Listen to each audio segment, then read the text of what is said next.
welcome back to the Dicebreaker podcast. This is episode 52, and would you know it, 52 weekly podcasts. This is our 1 year anniversary. Oh my god. It's exactly 1 year ago we launched this podcast, which in 2020 time means we launched this podcast 700 years ago.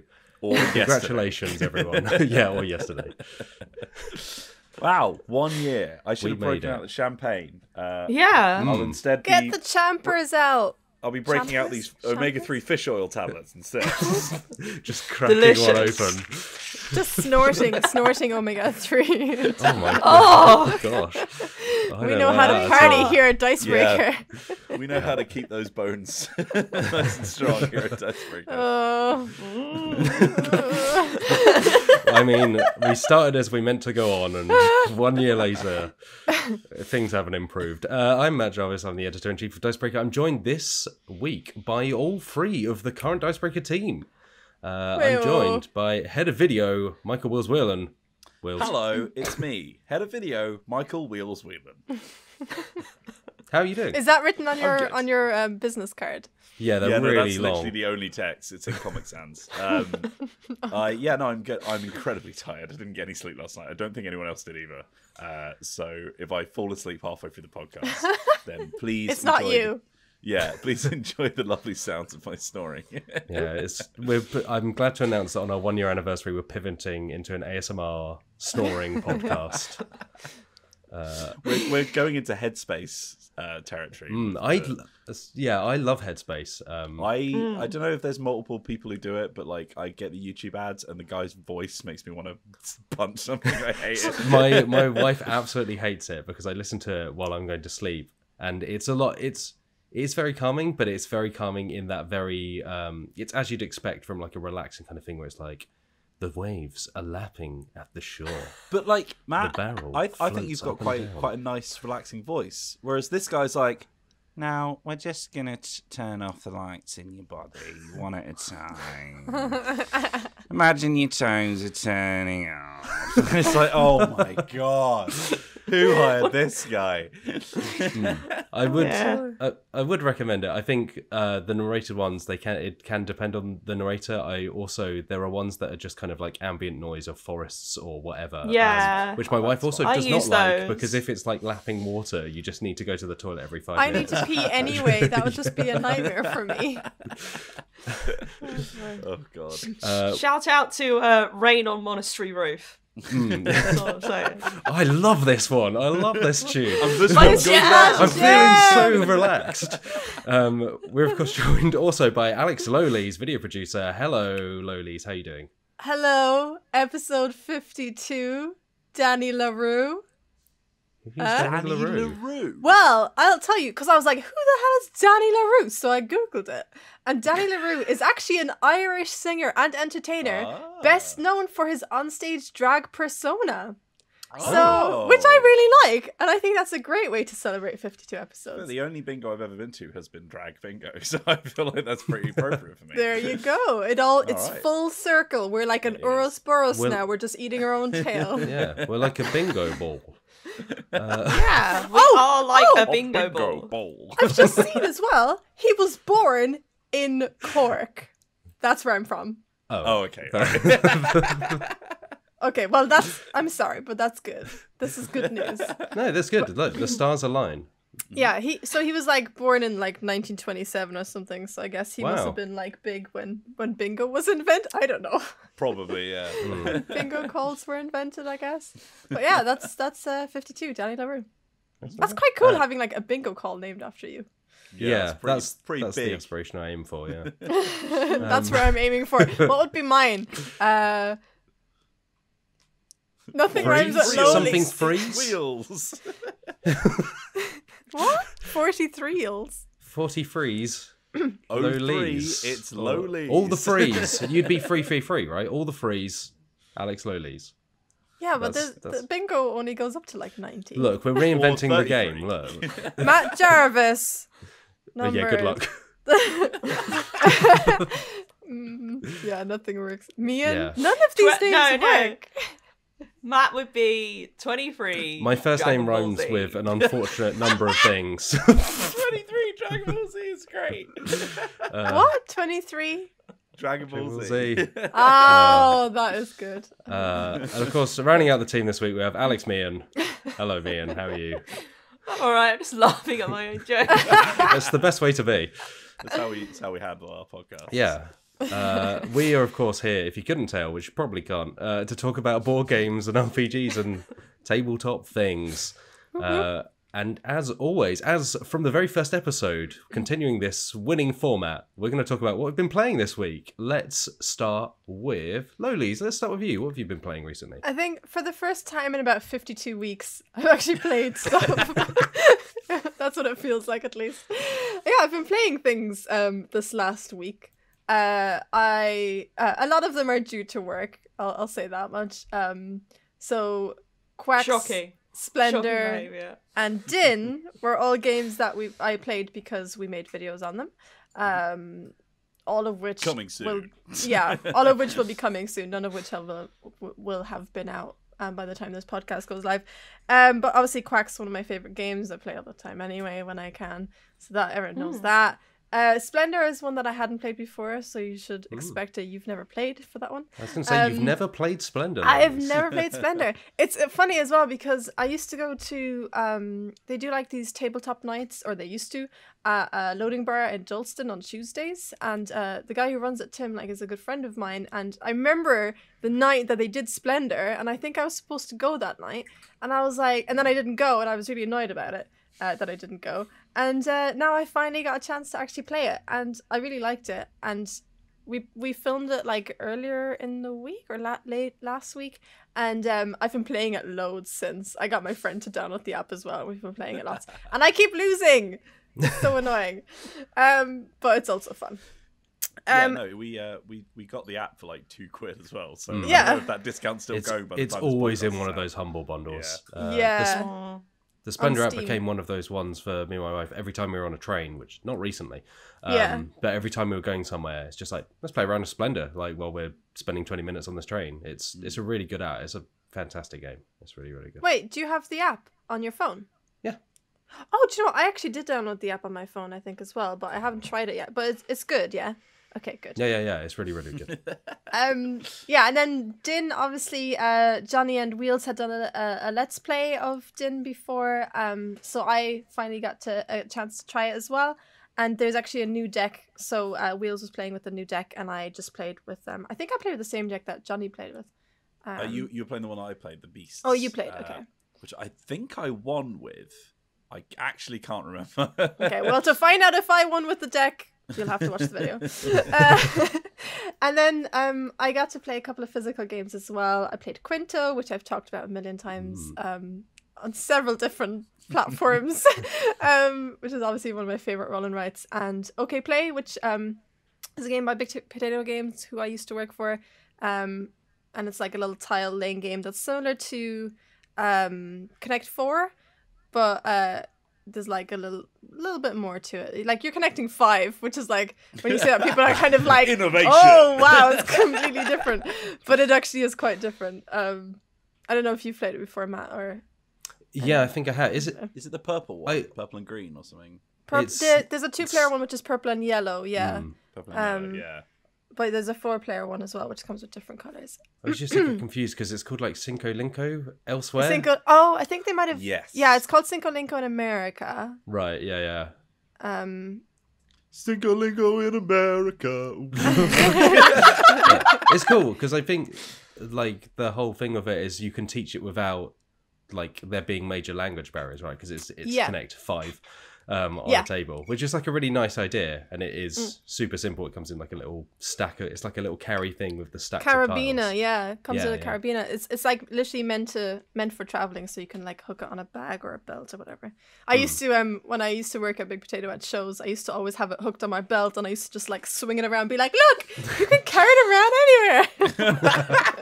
Imagining you as like a sort of JML, like Yeah, Just sort of running up, carries around anywhere. running up to strangers like, "Do you see a game in my hands?" No, you don't, because guess what? It's on my belt. oh man, I should have been doing that. We'll also say that one of the channel's favourite games ever invented, Happy Salmon, also comes in a carabiner pouch that can be attached to a lanyard, as we found out when we were at an event. Yeah. Can you imagine, like, the big energy you would have of, like, swinging a bag of Happy Salmon around? Yeah, any It's a bit of a game weapon, to be honest. that comes on a carabiner is good in my books so far. Anyway, I haven't come across just any that improves aren't. instantly. Yeah. So I'm that's imagining, pretty much like, everything. Terra Mystica on a carabiner. Make it happen. Yeah. You will- Gloomhaven, just the entire copy of Gloomhaven on a... Me just like crawling along the floor because of the weight. This is my burden. It's just like the worst game of Buckaroo. Just like, here's carabining Gloomhaven on, carabining like Oh, we Twilight should do that. Imperium, trying to balance you out. We'll get Wills to sign a health waiver. Over, Oh, yeah. and then we'll use you as Buckaroo. I think this is a great idea, actually. I think we should do this. Yeah. Expect it in live show. Danny LaRue! Yeah. Buckaroo. Danny Oh LaRue, my Wheeleroo. god. It's 52. Buckaroo. Sorry. Yes. Anyway, Maybe we that's should make everything. A new sheet of Excellent. bingo calls just for board game fans. OMG. Let's do it. I'm going to do it. I'm going to do it. Yeah. This is my homework Oh. for next week. Another thing we can do at events when they happen. Dicebreaker bingo. Yeah, we'll just make our own Absolutely. bingo calls. Yeah, and then we'll have sick prizes Sick. like this breakfast in a can that we bought. Yeah, I won. Well, my friends and I once won a tin of like Duff beer at a rock and roll bingo night in York, where we were all dressed as Gary Oldman, and the rock and roll bingo worked like they play you songs, so it's like being in a club. But then Right, yeah, everyone's yeah. huddled round bingo sheets, going like, "Oh, I recognise this one," and crossing it off. And we Yeah. won this Yeah. disgustingly cheap beer that just happened to be in Duff branded cans. Oh god. It was not worth it. It was very disappointing. Well, if you can get that can from your friend, then that could be one of our prizes. I mean, this was I'm sure like it's 10 spoiled years by now, ago, so so- it's great, yeah. It's just aged well. That's all I'm thinking. It's a fine vintage, this stuff can. All right, excellent stuff. I'm going to segue over to Alex Meehan because I know that you've also played Quacks. As Alex Yeah. Lolies has it. It's been a very Quack-heavy week in the Dicebreaker Yeah, team. Everyone's played Quacks. Everyone's played Quacks. Everyone's Oh my God, played Quacks. everyone's played Quacks. Yeah, Everyone's we've, playing Quacks. Yeah, I might eventually be turning into a duck because I've played Quack so much. That's terrible. Yeah, I played it for a You've Never Played video because I'd never played Quack before. Disgusting. So I know. We had to fix that one. Yeah. Yeah, I was thoroughly scolded and then taught how to play the game by Lolies and Wills with us as well. And you'll be able to see that video in due course. Exciting stuff. But I was so sort of craving that taste of Quacks after our experience, Lolies, that I convinced Mr. Jarvis to play it with me and some other friends Oh. over the weekend. Oh. Where was my Yeah. invite? Yeah. Oh, the shade. Called out there. Next time. No, we have a regular group that we often play Root or Scythe, but this time I was like, let's try to do something different because I didn't want to play another 5-hour game of Terraforming Mars. So I was like, let's. That's entirely fair. Yeah, it was, a bit later in the day. I was like, I don't really want to, be here till midnight playing this game. So let's play some Quacks. And we played it again. I did decidedly better than last time. Good. No spoilers. Yep, no spoilers. I did not win, but I came close. And I believe that our friend won. Yeah. Matt threw it all away with. I was in the his- lead for so long, and then on the last round, it was really unfortunate. I drew 3 of the, what are they called? The white tokens that Cherry make bombs. cherry Yeah. bombs. Dingleberries. Yeah, the Dingleberry Snowberry Curly's cherry the- bombs. They're called cherry bombs. But I drew 3 of them in a row, which just caused me to go kaput. If I hadn't done that, I would have been fine. But Got the a last gambling round... problem, Matt Jarvis. That's why you just load up on mandrakes. Well, I Yeah. had so many of the crows. The crows are incredible. So I Crows love and the mandrakes, crows. the Yeah. one where you can draw 4 tokens and then can choose to place one. And at some point I had 4 crow tokens. So I was getting like a quadruple crow Oh my like god, run. Loli's last board. I won't spoil anything, but Loli's last board was crow heavy. I'll say that. My god. It was Yeah. incredible. There was definitely a murder happening. That works, huh? Are you trying out a new stand-up routine? You got all the jokes coming out. I'm just a funny person, Will. You know? Yeah, no, Matt Jarvis has a gambling problem. We've established. Wow. Yeah, you just could not stop. And you were whispering in my ear, going, "Do it, keep going, Meehan."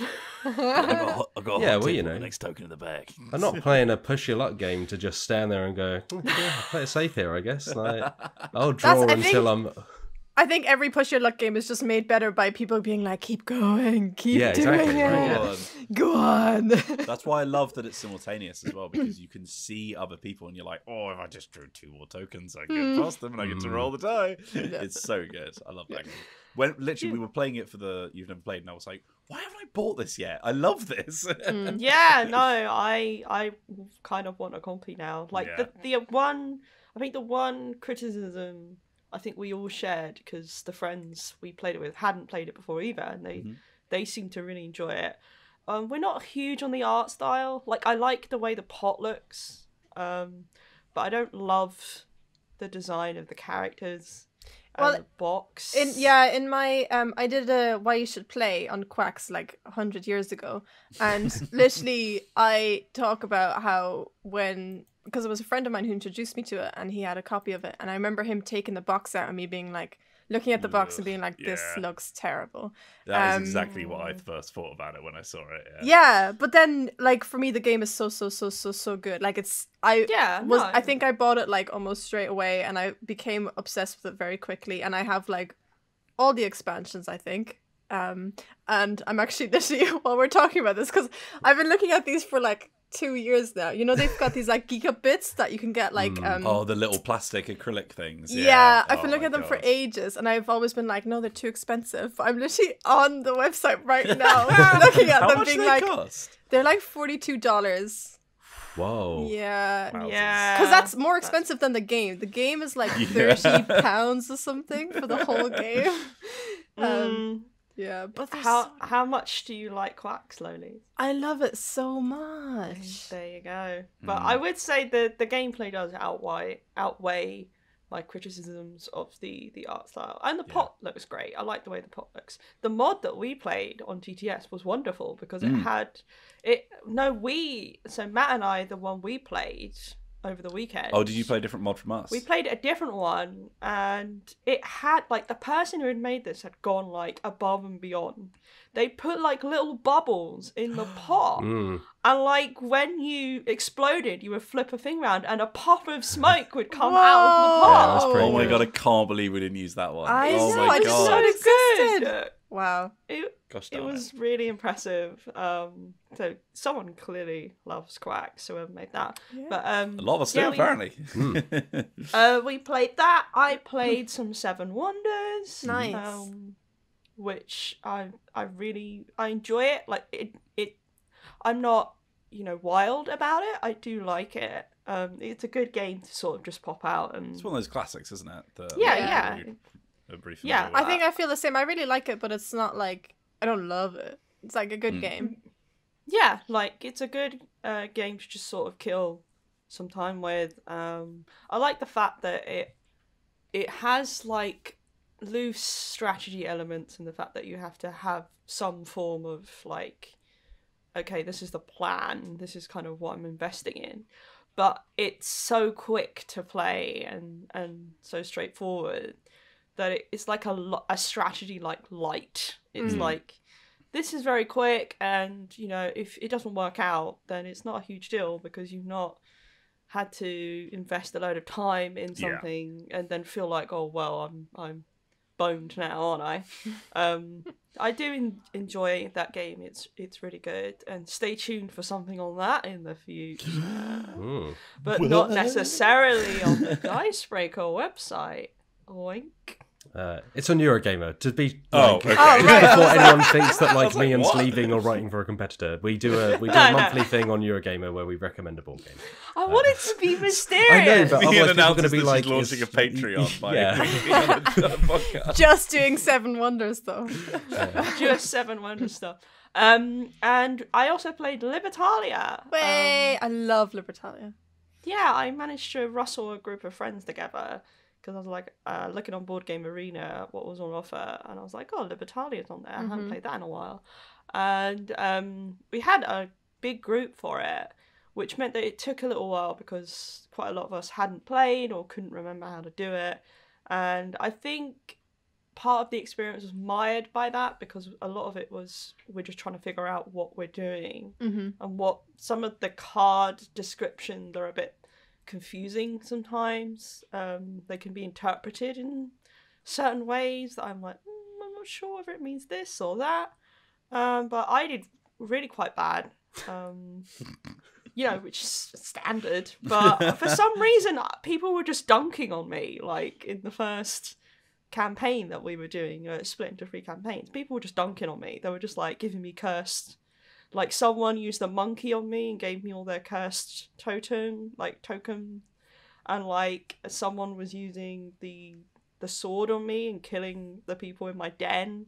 I just so it meant by the time the second campaign came round and people were, chose a different target, I found it very difficult to kind of recover. And some of it was my fault. I did do some misplays, as it were. It's a pretty aggressive game, isn't it? It is. It's savage. That's why Lolies are so into it. Love it. It was one of the first games that got me into board games, so it makes a lot of sense. Wow. Yeah, I would have a big criticism of that game, and I think it's partly due to the fact that it's not been printed for a while. I know, it's so annoying. I really want a copy. Is that the only person of colour in that game is the voodoo doctor. Oh, and it's really? come on, guys. This is... You need to do better than that. It's very much an old guard game, isn't it? It needs needs a fresh set of eyes on it. Yeah, I think a new edition would help that aspect of the game particularly. That was kind of disappointing. But aside from that, it's fun. I would probably need to play it again to get a better feel of it. I just feel like it was a bit all over the place because people weren't sure what they're doing and everything. But no, it's a good game, and the Board Game Arena version works fine. That's what I have played.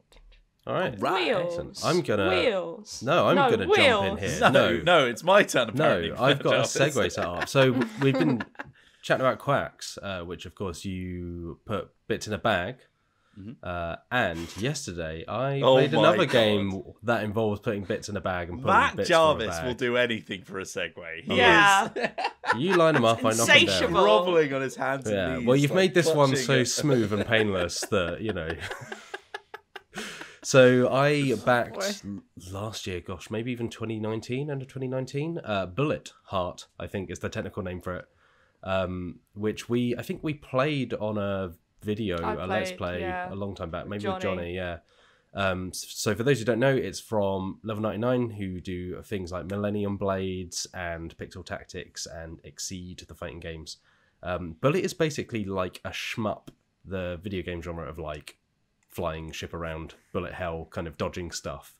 But it's that as a board game. Yeah. It's that as a board game, and at least it has that kind of as its visual style, but really in practice it plays more like Tetris. A kind of Tetris. It's a very loose comparison, but it's a kind of puzzle game where you draw bullets from a bag. Your bullets are these kind of round tokens, and you place them in columns. And as you place them, they basically drop down depending on the number on the bullet.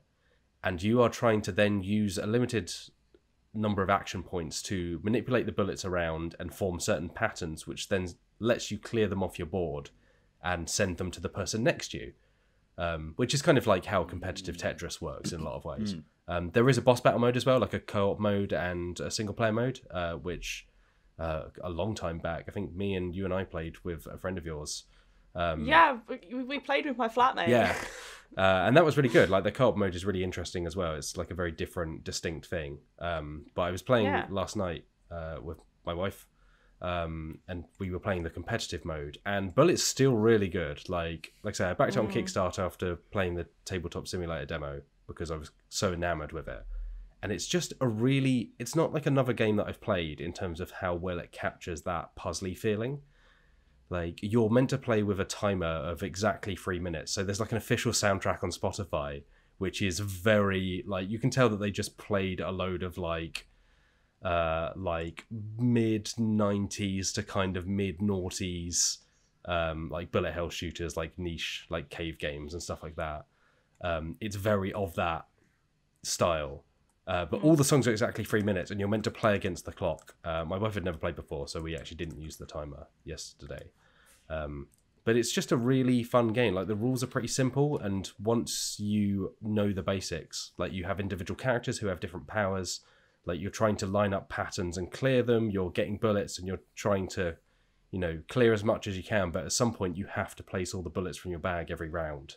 So you can just get to a point where you're like, oh no, I'm out of action points, like I'm screwed, or like I'm likely to be screwed because my columns are chocker.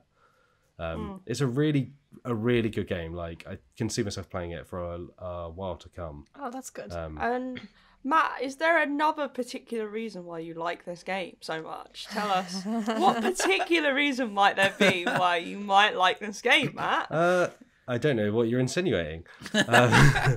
I mean, the art style is like, I assume this is what you're going on about. The art style is very like anime-esque, as with most of Level 99 games. Yeah. So you have like these different heroes who are all heroines, and there's like the baseball star. So she's got like a flaming baseball bat, and there's one who's like a composer.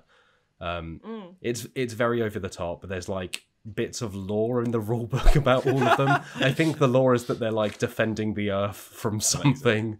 Like it's all very kind of but yeah, like it's as far as I've seen so far, so I've only used a few of the characters. There's nothing that's been too untoward in terms of the art style. It's one of the better ones. Yeah, there have been other examples where you're like, going for that. Yeah, but yeah, it feels kind of faithful to that genre of like, like shmuppy kind of fast-paced puzzle game video games, which I think is impressive. Like, I've not played something that feels similar and kind of has that same pace and puzzle to it. I've never heard the word shmuppy before. That's unsurprising. Yeah, shmuff is the normal kind of word that people Never use. heard that either. Yeah. Yeah. So, like, shoot 'em up. Oh. Yeah, like classic war games, it was like up for some reason. So it was like beat 'em up, shoot 'em up, like dodge 'em up. I think it's like other things like that, where it was like, what is the main function that you are performing in this game?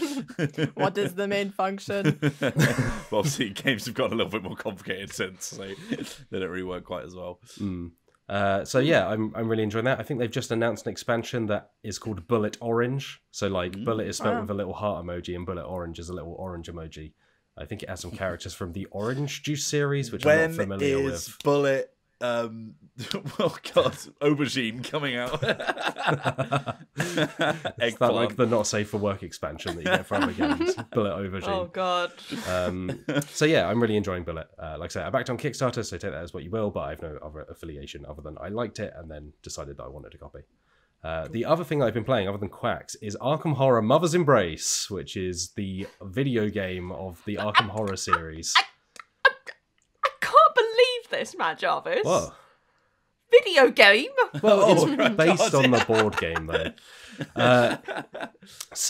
How based on the board game is it? So it was originally announced as Mansions of Madness, Mother's Embrace, and then they retitled it to Arkham Horror, which is kind of like the overarching universe, but it is still very much Mansions of Madness.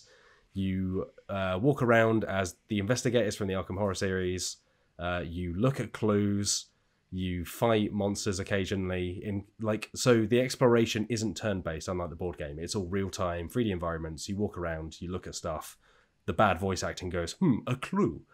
The voice acting is very inconsistent. Some of the characters are fine. Some of the characters are unbearable. There is William Yorick, who's the gravedigger, who will be familiar if you've played any of the games. I know William Yorick. Named, obviously, after the Shakespeare reference, and Yeah. I think is holding a skull in the picture. Every line or every other line is some kind of shoehorn Shakespeare reference. It's unbearable. One of my favourite Shakespeare things in video games is Zalabir Nelson Jr., who is a very, very funny games writer who you might know from Hypnospace Outlaw. I read one of his tweet threads recently where he was like, well, not that recently, a couple of weeks ago, where he said that every single game he puts out where he's like in charge of the narrative, he has a character called Chad Shakespeare, and you can get a glimpse of him in like one of the new game trailers he's put out, where it's just like he talked to Chad Shakespeare and he says, "Forsooth, my dude," and it just cracks me up every time I see it because it keeps scrolling past. Great. I keep just waiting for that one line and then just going on with my day. Oh god. But yeah, like Mother's Embrace, so far I've played like a handful of the levels. I don't think it's a super long game. It's about 15 quid, so it is a budget experience. The characters move unbearably slowly. There is a trigger marked, so I'm playing on Switch and the performance is not great, but it's on Switch, so maybe it's better on PS4 and PC and so on. But there's a trigger marked accelerate, which presumably they didn't call run because it couldn't be classified as run legally, because Like they are jog. so slow even when you hold the trigger, that it's just like you move from being almost completely stationary to being slightly unstationary. And the writing so far is just a bit it's apparently it's written by the Fancy Flight writers, but I believe several of the designers from the board games have departed since then. Like, I generally like the Mansion's writing. It's very over the top and a bit B-movie-esque, but it works. Here, it just, I think maybe because people are speaking it and the voice acting isn't great, it just lands a bit flat. There's some not great stuff around when you visit Arkham Asylum, the psychiatric hospital, and you just end up having to basically murder a load of possessed patients with no justification or anything like that. At points, like, the animation is a bit clunky all over, but at points it just changes to basically like still images of like, for cutscenes, it's just like, here are 5 still images. Oh, come on, kind of don't thing. be lazy like that. It's just, but weirdly, I'm compelled to keep going with it. I think because I like the board games, like I like Arkham Horror, I I like mean, Mansions, you do I like the Living Card game. notoriously also like bad things. Yeah, Bad content. bad horror movies are a thing of mine, like bad games also. So I'm weirdly compelled to just see what happens, but I don't think I can recommend it. Like, if you're looking to spend 20 quid or whatever it is on something, I would recommend just waiting. Maybe at $5 it's fine, but I think it's just one of those, it just falls a bit flat in too many areas, which is a real shame, because I think there's a lot of potential there. They do some interesting stuff with the Arkham Horror universe and characters. Like, there's probably a really good game to be made out of that universe, but this is not that game. Well, Matt, let me show you how Segway's done, because speaking of Arkham Horror, I've been playing the Whoa! Arkham Horror card game. Wow. Which It's almost like I set it up Flawless. this way, Wills. Look, I'm a professional, you know? What's that meant to be? Yeah, no, I have been playing. So, I think on the last podcast I said that we grabbed the Dunwich Legacy, which is one of the expansion boxes for the Arkham Horror card game, because I remembered, oh god, I really love the Arkham Horror card game. I need to play more of it. So we were like, right, I'm gonna do it. And like now that we've properly gotten into it, me and my partner, we are gonna try and do a whole campaign. So we got the blister packs that come for the Dunwich Legacy. So there's like 6 of them, and now I've got so many cards everywhere. I'm like having to get deck boxes and stuff. My life has lost all control. But let me tell you, the Arkham Horror card game is fantastic, and it continues to be really, really, really good. And though we'll probably end up talking about the same things over and over again because we'll keep dying, I am going to be doing updates from Arkham. I'll insert jingle here. Which is, I'm basically just going to tell you what we've been up to in our Lovecraft adventures. So this week on our updates from Arkham, we went to the Miskatonic Museum. and almost died. I'm gonna try and not spoil any story stuff, but I'm probably gonna have to spoil the like the mechanical stuff.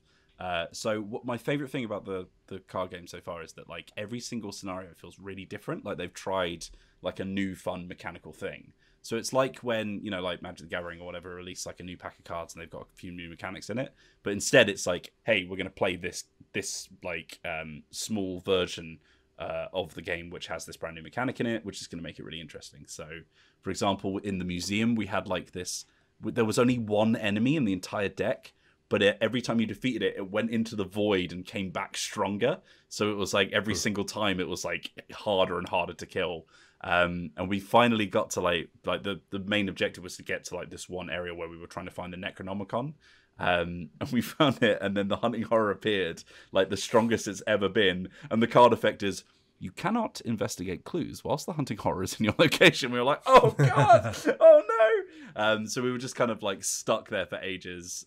My partner had to like blow themselves and the Hunting Horror up with dynamite. Like, it was big action movie vibes. But the reason I wanted to talk about this so much is because the scenario after that is called the Essex County Express, and you play it, Matthew Jarvis, on a train. Tell me more, Wheels. So, is the train haunted? The train is more than haunted. It is literally destroying itself as you play. It's very, very cool. So you have like, so if anyone hasn't played Arkham Horror before, like instead of like a big board or whatever, it's a card game, so the locations are on cards and you kind of like move between them. In this one, you put, obviously it's a train, so you have like a long line of cards all going from left to right, and they are all just adjacent to each other. And your objective is very simple. Get from the back of the train to the front so that you can either get off or hit the brakes or whatever. So you do this kind of thing, and every time you go into a new carriage, because it's like a time thing, like imagine you're playing like one of those like platformers where like the left of the screen is like coming after you. Every time you go into a new carriage, you're like taking a different type of damage. There are like innocent bystanders that you have to try and either help or leave behind, but if they die, then you take horror damage. But the way that Arkham works is you've got an agenda deck and an act deck. You're trying to advance the act deck by getting clues, but there's doom counters which get placed in the agenda, and if either one of them reaches their like number limit, then you flip the card and see what happens. So you want to get clues because that's good. In this case, you just had to get to the end of the carriages. But the doom keeps ticking on. So every time you reveal one of those doom cards, it's like there's a giant portal into another dimension opening in the sky above you. And every single time you flip one of these cards, carriages literally disappear and everyone who is in those carriages dies. And it's like, oh my god. So we were like literally being chased through the rooms, not by monsters, by like a ticking time bomb that was just going to explode everything we were standing on. It was very, very cool, very fun. We got to literally the penultimate carriage before getting into the place that we wanted to, and we ran out of time and went into the void. So we're going to have to play it again. But yeah, I am having a whale of a time with Arkham Horror. I very, very much recommend it if anyone wants to do like a campaign game. It's very, very good. On top of that, I played Micro and Macro because that finally arrived. So me and Lolies did a little playthrough of the demo online. I found, so Matt, you're like halfway through it, right? Yeah, I think so. We did a few cases a little while ago. I think we probably played more than half the cases at this point. There's 16 in there, I think. So I found that it loses a bit of steam as it goes on because it doesn't really introduce anything new. And it's kind of like, so the way that it works is you've got this big map, which is like a Where's Wally puzzle, so you're like searching around. But you follow people through it. So it's like as you move, like time advances like through the map. So you could follow someone's route as they walk like from their house to the crime scene or something like that. So you can trace backwards, like, oh, they got in this car or they went the subway. And that's kind of the only gimmick they really have, which made it a little bit like by the end of it, we were like, yeah, okay, cool, solved. Like we were even doing the advanced mode where you don't ask questions, you just try and work out and then ask the questions at the end. Right. But we found it a little bit easy. Me and my partner play a lot of detective games, so it might just be that this one's a bit more beginner friendly. But our big problem was like, because you've got this massive map, you're solving like a case and you keep accidentally seeing all the answers to the other cases. So like, there's like, for example, there's this one where, and you can't not see it, there's like a guy dressed as a superhero all around the city. And like every time you go somewhere, because he moves all around the city, by the time you get to the case, like, you've seen everything that the case has. So Yeah. it's like, I literally answered it in one go. I was like, yeah, this happens, then this happens, and then there you Yeah. go. So, like, that kind of lost a bit for us. We had a similar thing where it's like we were doing one of the earlier cases. Because are you following them in the book? There's like a recommended. Yeah, we're going okay, through so yeah, the, we're through doing the same, list, yeah. And I said to my football, I was like, oh, there's some scissors on a roof here. That's interesting. Yeah. And then like a couple of cases later, it's like, oh, right. Like now we're being told to find something on a roof. And it's like, Yeah. it's probably that pair of scissors. Yeah, which is a bit of a shame, because, I mean, that's kind of just like one of the dangers of that. Have you cracked it open yet, Lolies? I know you got a copy as well. No, I haven't actually. No, but it was like even when I we can see it in played the it. background, actually. Yeah, when we played it, wasn't there like that thing where we were looking for the guy, like where was he before he died or something, and I was like, he was literally where we started, because we'd zoomed in on the map to start. Yeah, The we video. were like, oh, let's just zoom in on this random bit. And it's this like, random that's guy, where he yeah, was. and he was right there, like talking to an old lady, and I was, well, no, he wasn't. He was in a queue with an old lady, and I just had noted it because I was like, they have the same hairstyle. I wonder if they're related. Ha ha ha! Like to myself. So I can see that happening. Yeah, as you, the more you play, especially because I reckon you would pick up on things as you play. Yeah, because you have to scour, right? So, like, by the end of it, you've kind of got an idea of how most of the map looks like, and you're like, oh yeah, I remember this guy, I've seen him here, or I remember that weapon or whatever, which is a shame. So I'd be interested to see, now that they've kind of got a proof of concept, I'd be interested to see what they do with it in the next run of it. If they do like a micro macro colon something else. It might be like an interesting thing if you like uncrack parts of the map or something like that to try and stop you like viewing too many It's bits. double-sided or something, and you have to flick between two different time zones, or or like a subway map and a city map or something like that, you know. Sorry, I've played a lot of games this week, so I'm gonna have to rattle through these. I also played Quacks, Din, and Splendor, which have been talked about before. All very good. We did a sponsored Let's Play, so I will just say that we were sponsored to do that Let's Play. But we played Monster Hunter World, which was actually pretty good. Yeah. It felt, you were saying, Matt, kind of felt like the Dark Souls board game, which I haven't played, but a bit more refined. Yeah, so actually I'm writing up a piece for the website, which should be live by the time this goes up. We'll say that it'll be live. I'll set myself that deadline. But basically, I think it takes the best parts of Dark Souls, which were the boss fights, and scraps all the crap pits, which was everything else from the Dark Souls board game. So, like, Dark Souls was bad because you just had to grind and grind and grind for loot and levels. But Monster Hunter largely just cuts to the chase. It's like, bam, here's the monster. There's a bit of, like, choose your own adventure stuff at the start, but it's not particularly heavy. It's just, like, a couple of passages that sets up different variables. But mostly it's just like, read some little bits of text, bam, you're in the fight, go.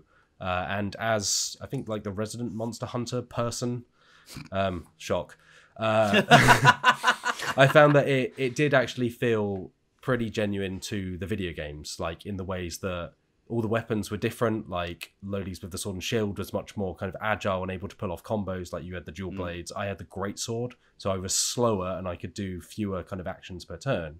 But when I hit, they were kind of hitting a lot harder.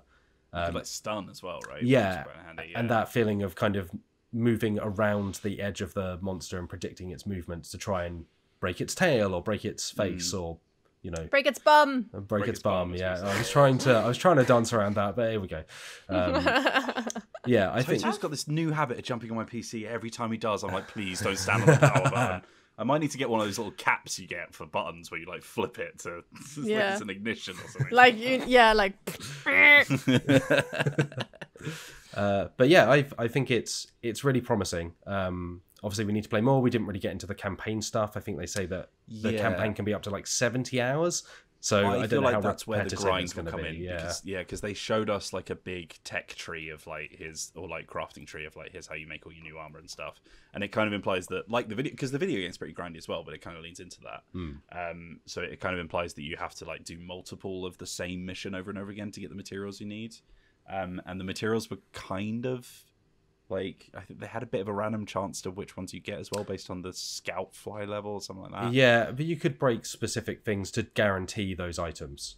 So some of it was random, which I think is how the video games work. Like you say, it's a bit grindy. But if you target certain, like if you break its tail, you'll get its tailbone or whatever it may be. So yeah, I'm cautiously optimistic. Bum. Obviously, That's what I just said.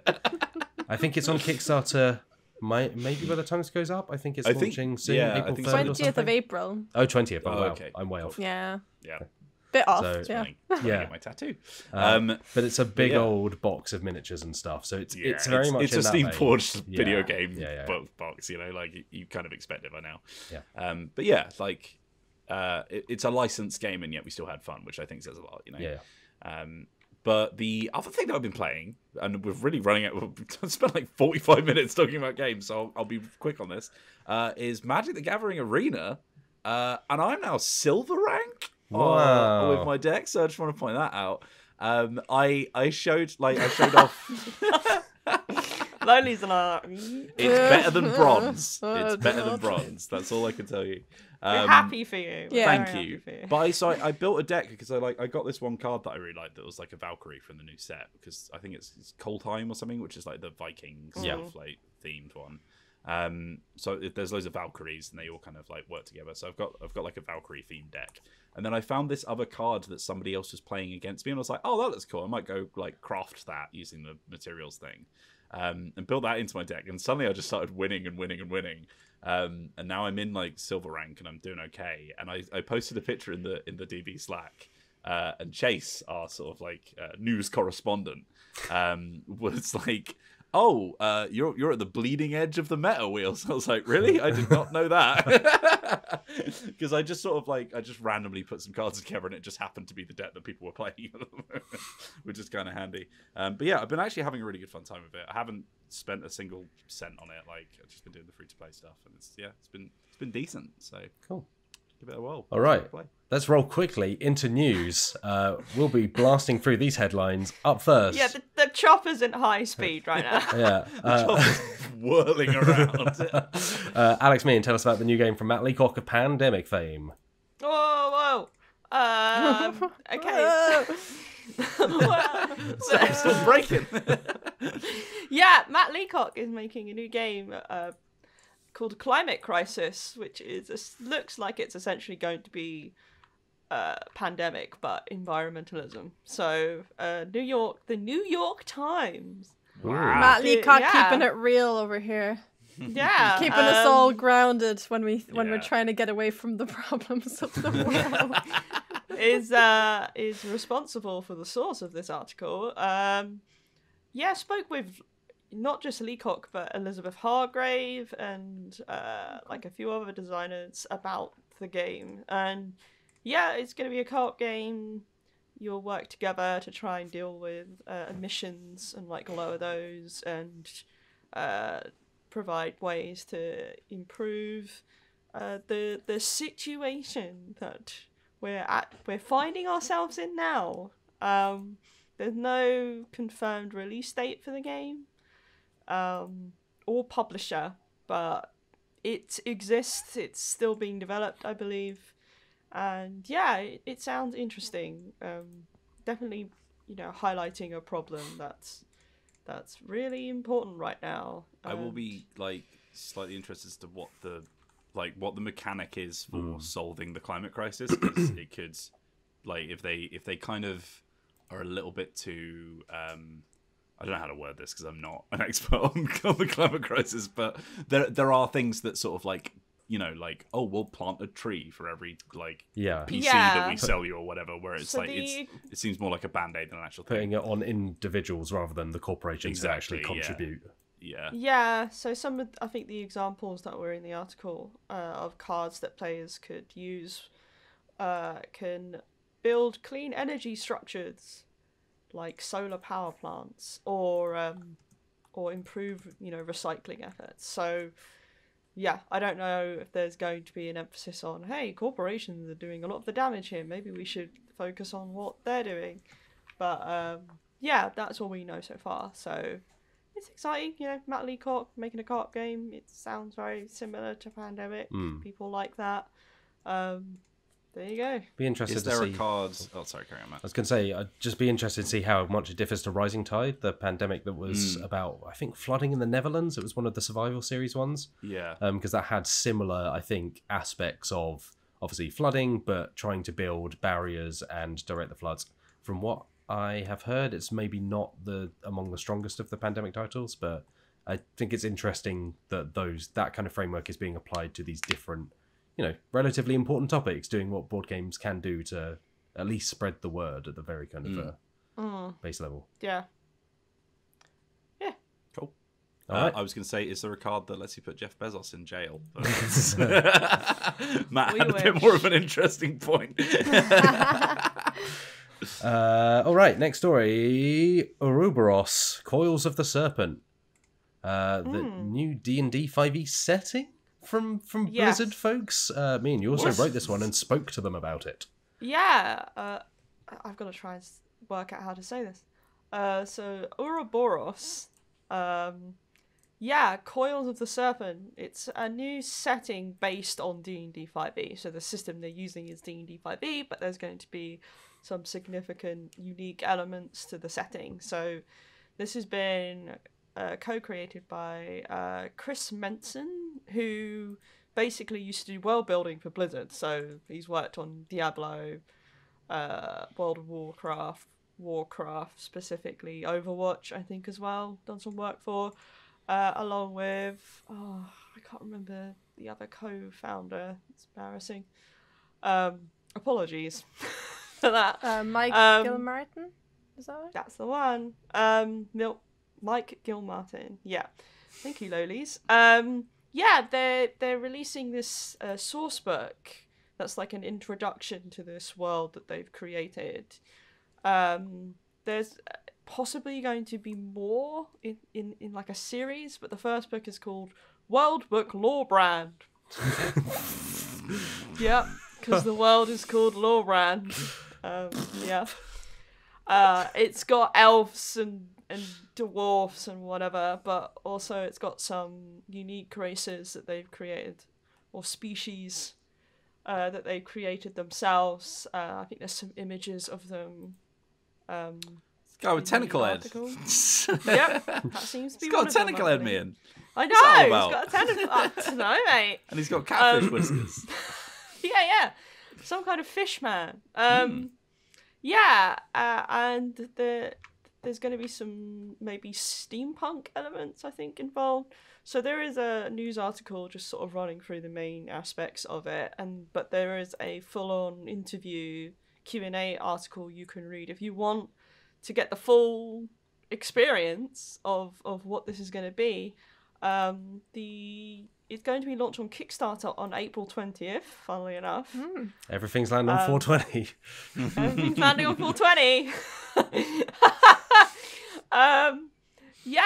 And there'll be several pledge options you can choose from, and presumably if this one does well, then they'll release some other source books building on the setting.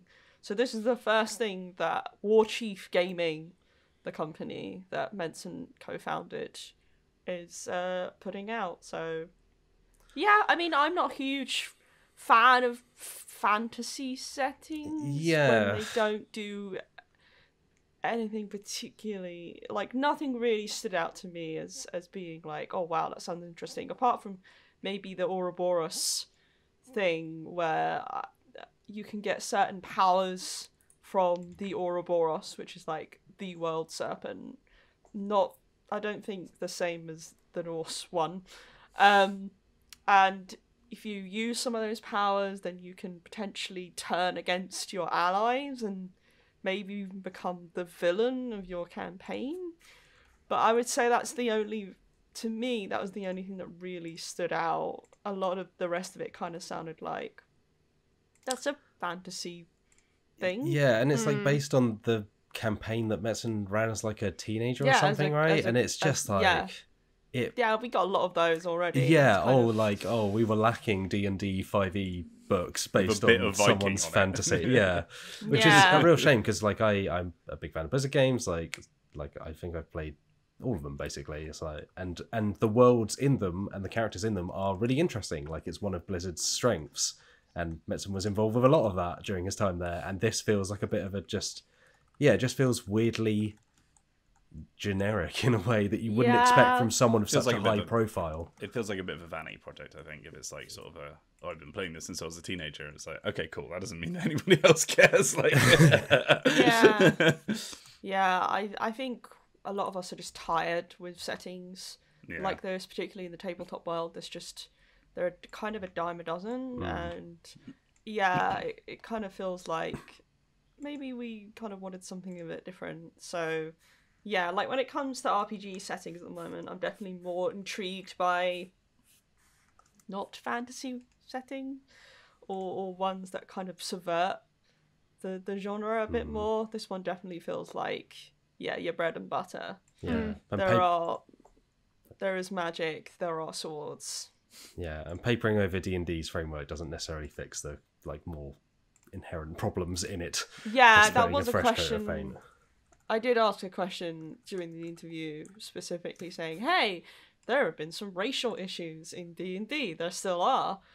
Are you going to do anything, have you been following this? Is there anything in this setting that helps, alleviate that issue? And kind of felt like they were dodging about the question with their answer. It was basically, you can create whatever character you like using our different species. And it's kind of like, that's not really what I was asking, but yeah, so that kind of put me in a position where I kind of feel like at the moment we're looking for RPG settings that tackle that particular problem and provide an alternative that, and it feels like this isn't that, so there you go. All right, one more from you, Meehan. Racking up the news this. Save Patient Zero, which is not an instruction, it is the name of a game. Yeah, this is an interesting one. It's a new game that's coming to Kickstarter next month. It's the deduction game where you're in a team and you're rival pharmaceutical companies who are attempting to find a cure to a disease. They did the people who make this, the publisher, Helvetic, I believe I'm saying that right, assured me that the idea kind of came before COVID or anything like that. It's not inspired by that. But you have to try and discover a combination of molecules that's randomized every time for each team, and each team are searching for their own.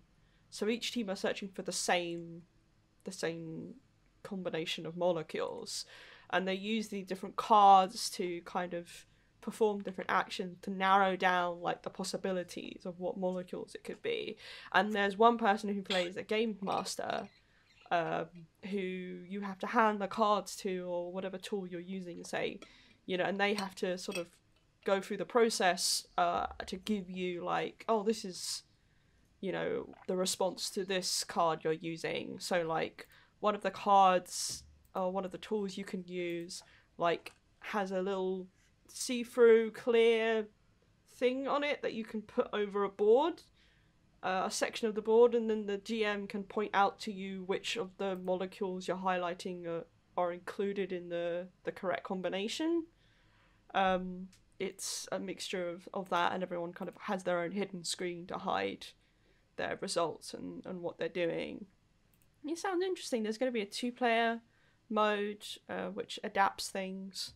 They're also potentially having a mode which adds an app that can replace the GM, but it depends on how much they manage to raise. I was about to say, it feels like a game that needs an app. It's like Alchemist, isn't it? With that kind of deducing which are the correct ingredients you need, sort of thing. Yeah, apparently according to them, the GM mode is fun, but obviously that's their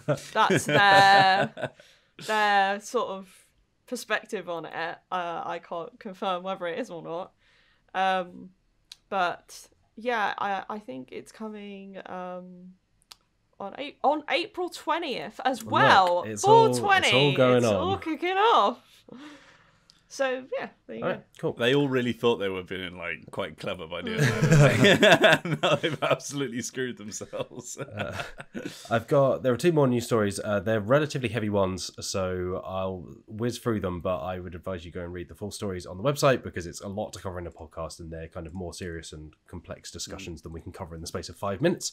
Both of these written up by our fantastic news reporter Chase. The first one is that the head of community and former head of games for Kickstarter, Luke Crane, has quit. Apparently by mutual decision is the way, or mutual agreement, after the kind of disastrous and controversial launch of The Perfect RPG, which Crane kind of got a load of collaborators together to contribute to this book of RPG, I think, settings or modules. Among those was Adam Coble, who had previously role-played non-consensual sexual assault on a live stream for Far Verona, and then after that saw the kind of deserved backlash and criticism and exited the industry. And Crane's inclusion of Coble in this project was seen as being both kind of underhanded because he was listed at the bottom of the list of contributors, which are in reverse alphabetical order. Apparently none of the other contributors were told. So once it was kind of announced and Coble's name was obviously alongside them, many of those contributors then put out a statement saying that they had no idea of That's one of the worst Coble's involvement to sort of make someone implicit in something that they have no idea. Yeah, and they then subsequently quit the project and the project was cancelled, I think within a day of launching. And then, so Crane kind of put out a statement at the time, which was a bit whatever. Was a little bit kind of like it's sidestepping. It was kind of like it kind of put the blame on the fault of the people who had called out all of this stuff rather than like Crane and Coble's own kind of mistakes. And now Crane has, as per Polygon broke this story, reported that Crane has left the company, left Kickstarter. And Crane also put out an apology that doesn't mention Coble by name, but kind of makes an apology, and kind of tries to apologize, but yeah, it's again it seems a bit half-hearted and making excuses. Like it comes a bit far too little, far too late kind of thing. So I would advise, like I say, it's a lot to cover on a podcast in the space of a couple of minutes. Obviously take everything I've said with a pinch of salt, but go and read Chase's excellent reporting on it, both the original story he wrote about the campaign being cancelled and Coble's involvement, and this follow-up story about Crane leaving Kickstarter. On a similarly kind of like a serious and complex note, another one from Chase is that recently Magic the Gathering, the publisher Wizards of the Coast, they've got a new Strixhaven set coming out soon, which is kind of their take on Wizard School, Magical School. They have cut ties with an artist who was accused of essentially plagiarizing fan art, in one of the cards in the new set. So I will find the specific card. Crux of Fate depicts Ugin and Nicol Bolas, the two dragon gods, or two of the dragon gods from Magic of the Gathering, and folks, including the artist of the fan art, Kit Lapina, who goes by Scary Pet on Twitter. They pointed out that the art was very, very similar to a piece of fan art they did in 2016 of Nicol Bolas, and subsequently Wizards of the Coast has said that it will cut ties with the artist who illustrated the card, and I believe it may be revised. I can't see confirmation of that, but they've cut ties regardless. And so again, go and read the full story that Chase wrote up, because that has all of the details. I'm probably missing several key facts, but obviously it's not a good look in general. Like, it's not a good look for the artist that plagiarized this stuff, but also like this, you would think should be caught earlier than this, or there should be processes. I will say, in fairness to to Wizards of the Coast, which is not a sentence that I utter very often. It's like they work with a hell of a lot of artists. Yeah, like, it's hard to catch this stuff. Yeah. Like it is something that can slip through the cracks. So for them to immediately be like, all right, cool, we're just not going to work with them anymore. Like, Yeah, that's the I'm sure there are correct other things they response. could do, but like that, that seems like the minimum response. yeah. Particularly in this case where it's an element of a larger illustration, so it's kind of like half of the illustration. It's not a direct kind of copy, but it definitely is looking at them side by side, as you can do in that article and on Twitter. So yeah, like I say, go and read the full article for all the details there. All right, let's move on to emails. If you've got an email for the Dicebreaker podcast, you can reach us at podcast@dicebreaker.com. Meehan, this one's for you. In response to our discussion last week about helicopters on Mars, this one comes from James, if you're up for reading it. Helicopters on Mars. Yes, I be happy to read this. Dear Dicebreakers, answering a question from the podcast released on the 26th of March. Concerning if you have a helicopter on Mars, I am a physicist, and while this isn't my area of expertise, I can only imagine that there are a handful of people in the world who could claim it was. I think I can shed some light. In principle, you can have a helicopter on Mars, although there are some problems. The atmospheric density on Mars is about 1% the density on Earth. This makes the lift force about 1% of what it would be for a similar helicopter on Earth. This means that it's harder to get the helicopter to lift off the ground. However, the gravitational force on Mars is about a third of the strength of Earth, so this makes it easier to lift a helicopter off the ground. You can try and overcome the reduced lift force by designing a very light helicopter with very wide rotor blades that spin very fast. So long as you keep the helicopter light enough and the blades are big enough and the blades are spinning fast enough, it should be possible to fly a helicopter on Mars. As part of the current NASA Mars mission, there is a test helicopter drone that they are attempting to show can fly in the Martian atmosphere. It is called Ingenuity. Kind regards, James. Thank you, James. Yeah, There thank you. So, Matt, do you think we could get a budget? I'm me glad to to go to announce Mars? Dicebreaker's visit to Mars. Look, Yeah. we've already splashed out on the news chopper. We might as well give it an upgrade so that it can fly in Martian atmospheres as well. Yeah. And I think ingenuity is a word that describes us as well as the drones. Yeah. So, thanks, James, for your answer. We're definitely going to look into that. Definitely. Yeah. Expect the next podcast recorded on Mars. That's the next question we have for you, as you've now put it into. Can you record a podcast on Mars? Is the atmosphere? But yeah, thanks very much. Lolies, would you like to read this next one from Callum, please, on Twitter? Sure. Callum says, what with having to be forced to use technology and digital versions of games these days, what games can you not wait to play physically when you can? And which games do you think the digital version is better and might find it hard to go back to? Ooh, good question. So I know for me that one game I haven't played since we've been remote is Secret Hitler, which is a social deduction game that I'm a massive fan of. And I know some people who've been playing it on like TTS or whatever, but I've refused because it's one of those games where like there's a lot of talking, a lot of shouting, there's a lot of players, and that's bad enough in person. I would hate to have to do that over like a voice call. You just can't read people as well either. Like, yeah, you that's need the their other thing. faces. I want to be able to look around and like look at, you know, how people are reacting to things. So yeah, for me, I've just not touched it. And I'm really looking forward to being able to like get together and play that in person at some point. There's also like lots of games, like physical games, like games that kind of work like Snap, like Happy Salmon, for example, obviously can't be played over video. So things like that, like Crokinole, I really miss. Oh, God, yeah. Crokinole was going to be my Crokinole. one. Yeah. There are the list of games that I can't wait to play physically are endless, so I'm not going to keep going.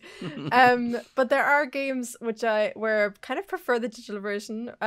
Like I have there's a TTS mod for Azul, for example, which is amazing because it does all the maths for you. Yeah. I know exactly which one you're talking about. Yeah. Oh, It's chef's kiss, isn't it? Yeah.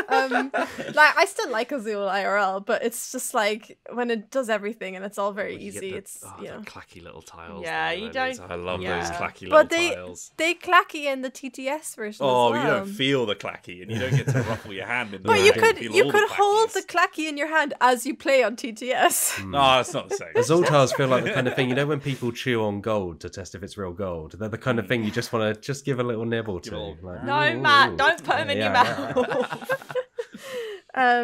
There's a few games like that, I think, where there's been like TTS mods in particular that have made it like really simple, or have just done a really good job of replicating it, where I'm like, I don't say it's better, but like I would probably keep playing it digitally. I think you're right with the whole maths thing, definitely, where it's like if there's a game that really takes a lot of like working out, like we played Lost Cities, Matt, on Board Game We Arena, did, yeah. which is a super maths heavy game, but it was just so instant for us because we got the whole like ticking counter on the side, so we had like a real idea of what was going on. I also really love I would like to be honest, Magic the Gathering Arena makes Magic a lot more palatable. I do not want to play it physically anymore. But yeah, physically, I can't wait to play dexterity games again. Oh my god, it's been so long. Yeah, Everyone knows I love dexterity games. I really want to play Catacombs with you because Catacombs is so good.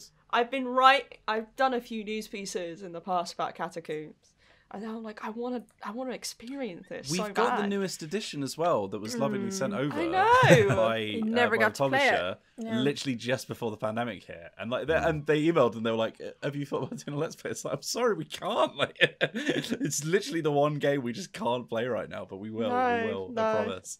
That sucks. Yeah, that like junk art. I love junk art. Oh my goodness, help me out here. What's the one with the pink free?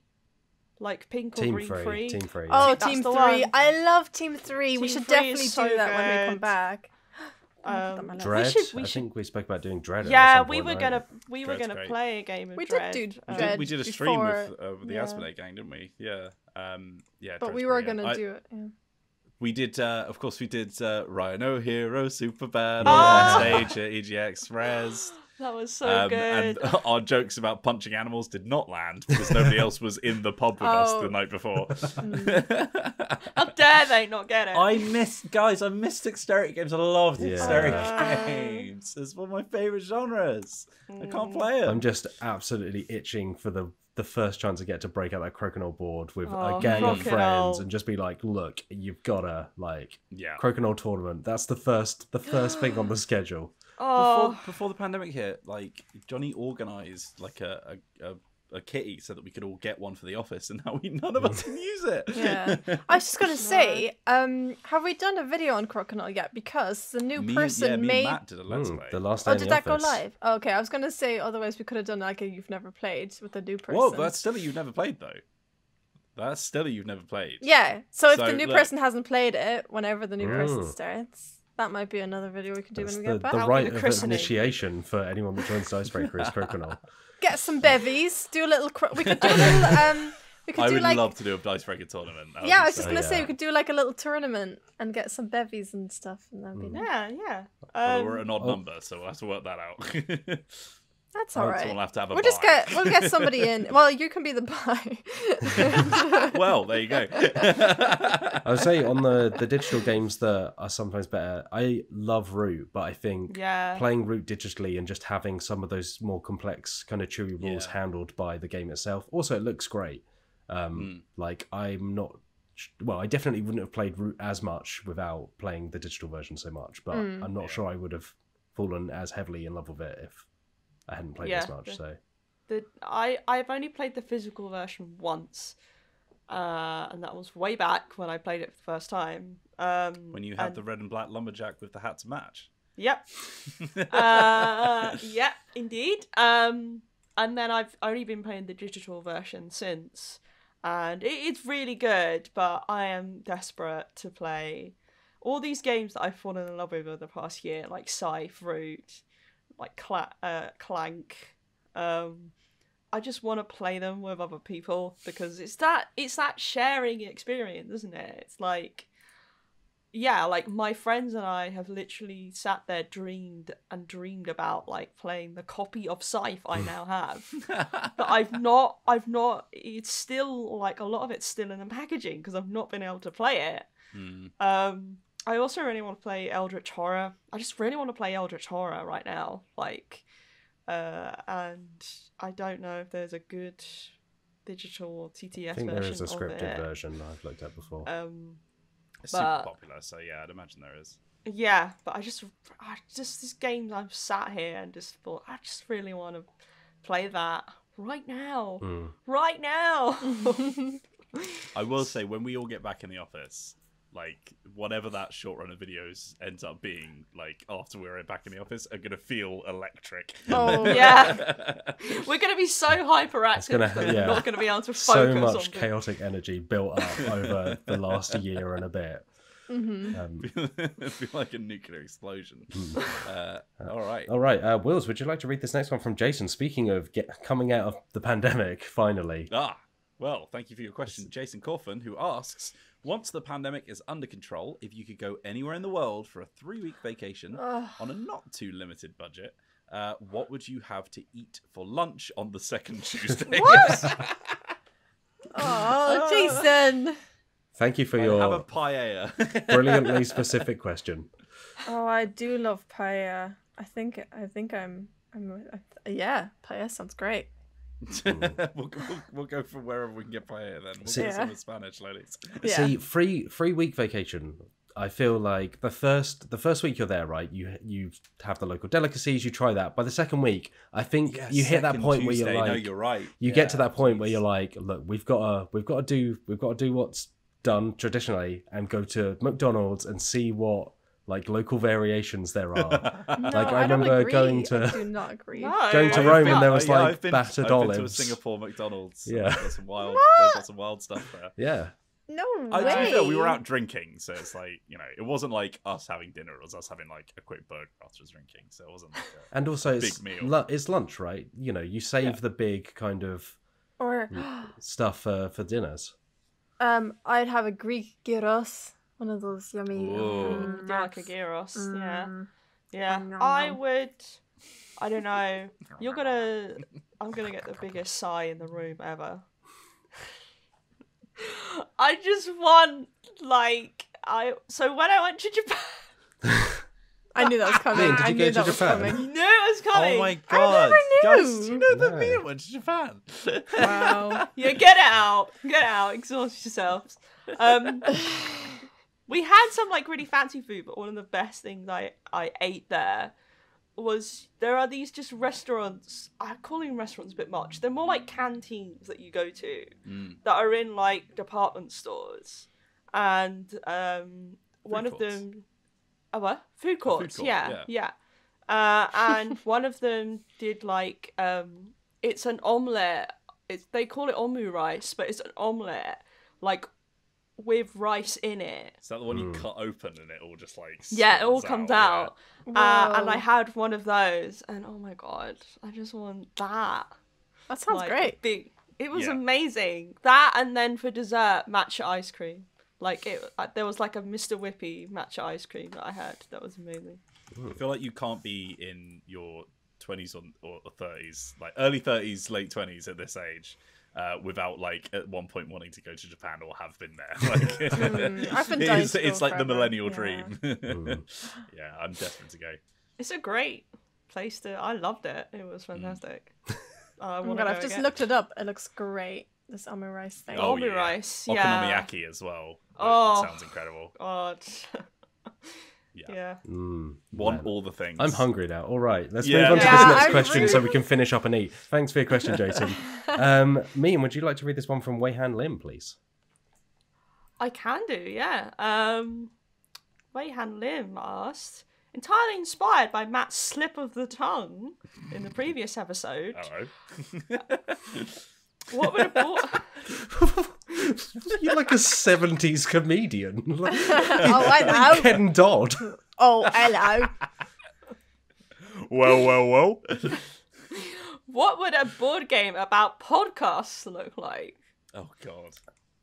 So because I went through these questions last night and I started thinking about you've been this. prepping your answers. That's not fair. That's not fair. That's the benefit I get as the person that puts together this document. So I'm going to kick off if you're all thinking. So I think a board game about. Yeah, because we've just heard it. I for the first refuse time. to I know. think. Look, Yeah. board game. Normally it's so easy because like I talk and then like all your answers look like they come naturally. But look, you're peeking behind the curtain here. But I think board game about podcasts. It's got to be about obviously getting as much audience as possible. And I think it would be an arrangement of you have different sections of your podcast, maybe on a board, and you're drawing tiles, and the tiles are guests, and you're trying to arrange the guests in the most relevant sections so that you then have the most appeal to your audience. And so at the end of each round, you calculate your audience depending on which guests you got in, how relevant they were, and then maybe there's like a random element of like, they said something controversial, or they, broke some news or something like that.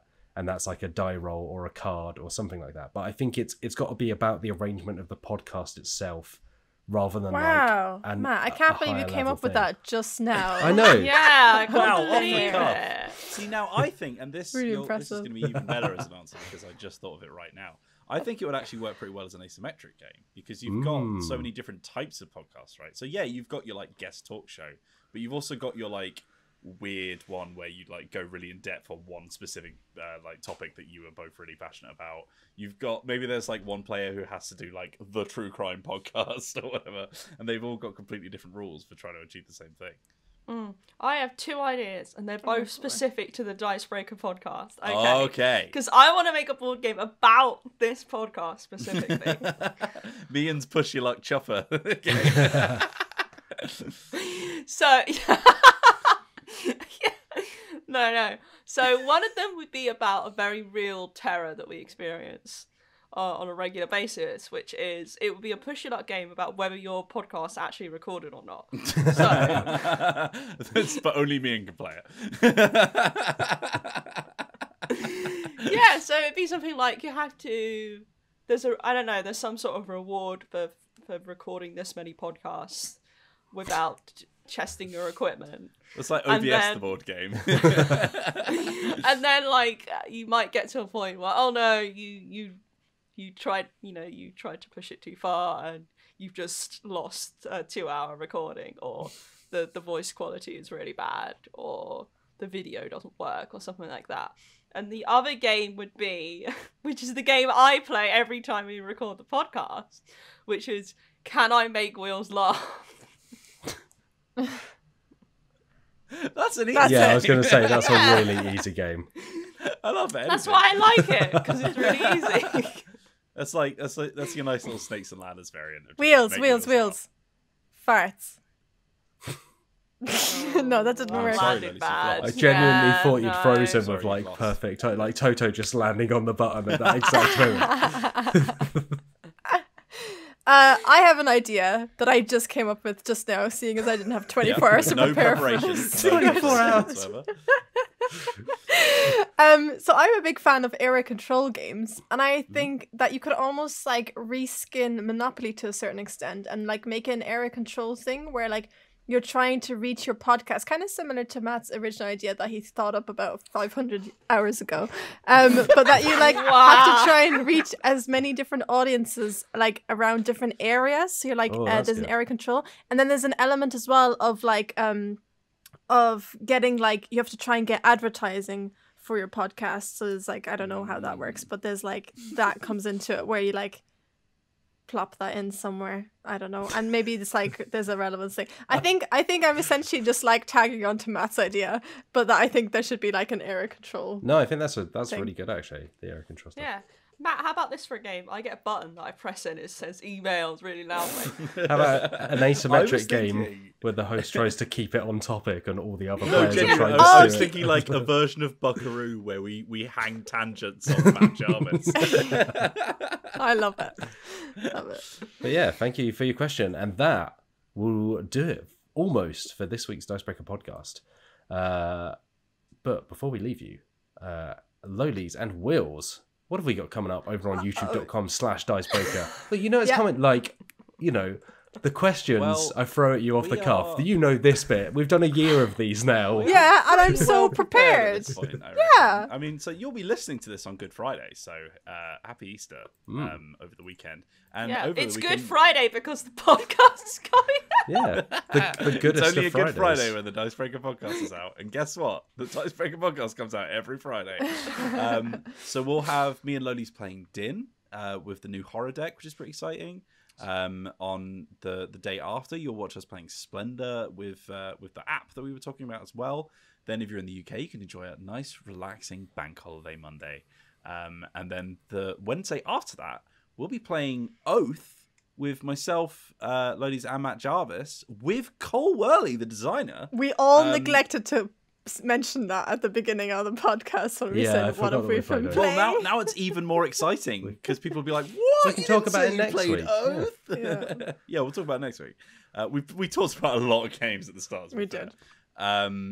And we're going to be looking at the brand new game from the designer of Root and John Company and Pax Manir. So very, very exciting. And we've got him with us to teach us the game. And he's good fun. He's a good great. fun pad. Yeah, he's got some hot takes. I love it. Yeah, I did not expect Cole Worley to describe me as daddy during the game of Oath that we Oh my played. god! Why am Oh I my only God, I just heard forgot about this? that. Yeah, that happened. yeah. That was completely Yeah. out of the blue. Like Cole Worley, like very intelligent game designer about historical To be fair, like arguments. I think in context it sounds a lot worse than you're putting it, Matt. Like it was like back to daddy, you know. But like Yeah. when you just say Cole Worley called me daddy, it gives a connotation. I'm not wrong. Look, I'm a journalist. I know it's how to technically present correct. the facts. So the stream next week as well will depend on whether or not something arrives, but look out for that. But on Friday, when the podcast returns, we'll have a special guest. Oh my god! Guest. So obviously take this as a pinch of salt just in case something happens. But Jeremy Gage from the Draw Your Dice podcast will be joining us, and we're to talk about podcast game design. That's a podcast about game design, so we'll see what his thoughts are on making a podcast game. So join us for that next week. Can you Alright. copy and paste this exact questions in next week's podcast, please? Yeah, so that we can somebody else ask ask it. the I mean, same I'm not question. here. You can do whatever you want, really. I'm off on holiday. Oh Not no. my problem anymore. I'll just listen to it on Friday and tut disapprovingly. I wouldn't have done that. I would have read the questions now before. Meanwhile, over on Dicebreaker.com, you can obviously find daily news stories from Meehan and our wonderful news reporter Chase. You can find me, like I say, writing about Mother's Embrace and the fact that I didn't enjoy it very much, but if you want some more details on that, that's a piece that went up last week. There should also be a piece from me on Monster Hunter. I've been writing stuff for the website. It's almost unheralded. Wow. No Me, wonder you're so busy this week. Meehan, meanwhile, has ranked dice. It's the ultimate ranking of dice. So Yeah, there's D4, gonna D6, be some D8, D10, D12, disagreements. D20. Get man, ready. I'm prepared to shout at you if I don't agree with every single one of them. You should see the notes I left in the Google Doc where it was like every other section was like, what? How dare you put this here? How dare you say this about my beloved D10? This is going to be the most controversial article. Yeah, Yeah, I think there's so. some spicy stuff is coming out. There you go. Already up, we have Chase who wrote about The Wretched, which is a solo RPG that he was really taken by these last couple of weeks. We've had Luke Shaw writing about the kind of Warhammer community that have taken to Tabletop Simulator to keep playing Age of Sigmar tournaments, which is a really, really fantastic piece.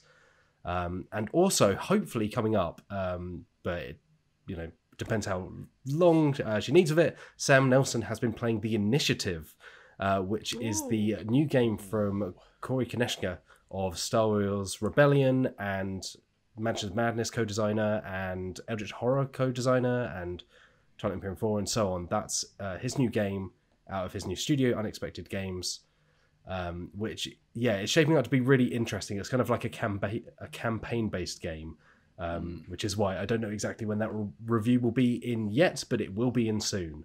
And I'm really looking forward to hearing Sam's thoughts on that. But Sweet. for now, that is the Dicebreaker podcast. Thank you for joining me, Alex Lolies. Thank you and good night. Thank you for being here, Alex Meehan. I don't know how to respond to that. That's the continual feeling of the Dicebreaker podcast. Thank you, Wheels. I don't get no respect. No respect. I've been Matt Jarvis. Thank you for listening. I hope you're staying safe out there. We will be back. Well, this lot will be back next Friday. I won't be here. I'll be off doing something else. Probably watching anime. You'll be in Spain eating paella, won't you? Yeah. I'll be on Mars flying a helicopter. Don't you dare take that dream away from me, Matt Jarvis. The Dicebreaker podcast will be back next Friday, but stay safe. We will catch you then. But until then, have a lovely day. Bye-bye. Bye.